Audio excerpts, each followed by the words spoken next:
বাংলাদেশ জামাত ইসলামীকে আমরা লক্ষ্য করি, এই সময়ে এসে আমাদেরকে কেউ কেউ জামাতিকরণ করা হচ্ছে বলে প্রতিষ্ঠানে সব আমরা নিয়ে নিচ্ছি, একথা বলে আমাদেরকে থামিয়ে দেওয়ার চেষ্টা করা হচ্ছে।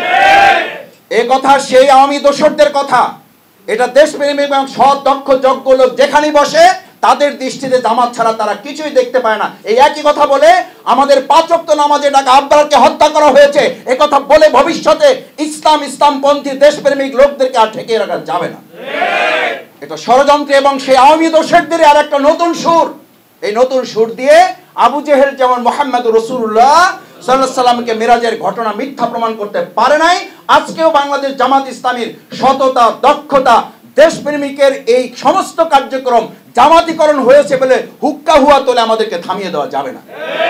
আসুন, সেই দিন রাসূল করিম সাল্লাল্লাহু আলাইহি সাল্লাম বললেন, আমি যখন সব বর্ণনা শেষ করলাম, যখন দরজা, কপাট, জানালা, ইট, বালু, রড, সিমেন্টের প্রশ্ন আসলো, আল্লাহ সুবহানাহু ওয়া তাআলা জিবরাইল আমিনকে দিয়ে গোটা বাইতুল মাকদাসের চিত্র আমার সামনে তুলে ধরলেন। বলা হলো, এবার তুমি দেখে দেখে সবকিছু বলে দাও।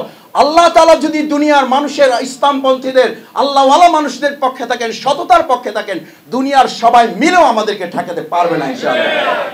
আল্লাহ তাআলা চেয়েছেন তাদেরকে শেষ করবেন, আমাদেরকে উপরে নিয়ে যাবেন। আলহামদুলিল্লাহ, আল্লাহ তাআলা সেই মিরাজেরই একটা অংশ ইসলামের সাথে যদি কেউ সম্পৃক্ত থাকে, তাহলে দুনিয়ার কেউ আপনার সাথে না থাকলেও আল্লাহ তাআলা যেহেতু চান, তার মর্যাদা তার থেকে কেউ ছিনিয়ে নিতে পারে না। মেরাজ হচ্ছে তার সবচেয়ে বড় প্রমাণ।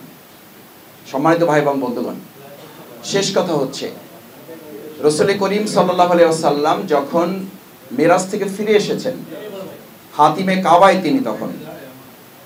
কাবায় বসে তিনি তখন ভাবছেন যে আমি এই যে মেরাজ সংগঠিত হয়েছে, এই কথা যদি এখন কাউকে বলি, তাহলে এই কথা বলার মধ্য দিয়ে কেউ আমাকে হয়তো পাগল বলবে, কেউ জাদুকর বলবে, কেউ গণক বলবে, কিন্তু কথাটা তো সত্য, এটা তো বলতে হবে। এই কথা বলতে বলতেই তিনি তার সামনে দেখলেন আবু জেহেল যাচ্ছে। আবু জেহেল ঠিক একইভাবে জিজ্ঞেস করলো, কি মোহাম্মদ, কোনো ঘটনা আছে নাকি? মুহাম্মদুর রাসূলুল্লাহ সাল্লাল্লাহু আলাইহি ওয়াসাল্লাম বললেন, হ্যাঁ ঘটনা তো আছে, আমি তো গতকালকেই কি করে এসেছি, মেরাজ করে এসেছি, আল্লাহ তাআলা আমাকে এই জায়গায় নিয়ে গেছেন। বলছে, সত্য? এটা কি তুমি বলতে পারবা সবার সামনে? কারণ সে জানে এই কথা বলার মধ্য দিয়ে মুহাম্মদুর রাসূলুল্লাহ সাল্লাল্লাহু আলাইহি সাল্লামকে ইতিপূর্বে পাগল, গণক, জাদুকর যা যা বলা হয়েছে এগুলো প্রমাণ করার জন্য এইটা যথেষ্ট হবে।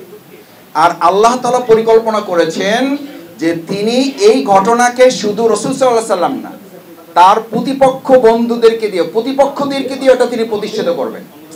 আজকে এখানে আপনাকে একটা বিষয় সামনে রাখতে হবে যে আমরা যারা এখানে আছি, ভাবতে হবে যে আল্লাহর দ্বীনের কাজের জন্য যদি আমি আপনি কেউ না করি, তাহলে আল্লাহ তাআলা বাতিলকে দিয়ে তার দ্বীনের কাজ করানোর সক্ষমতা তার আছে না নেই?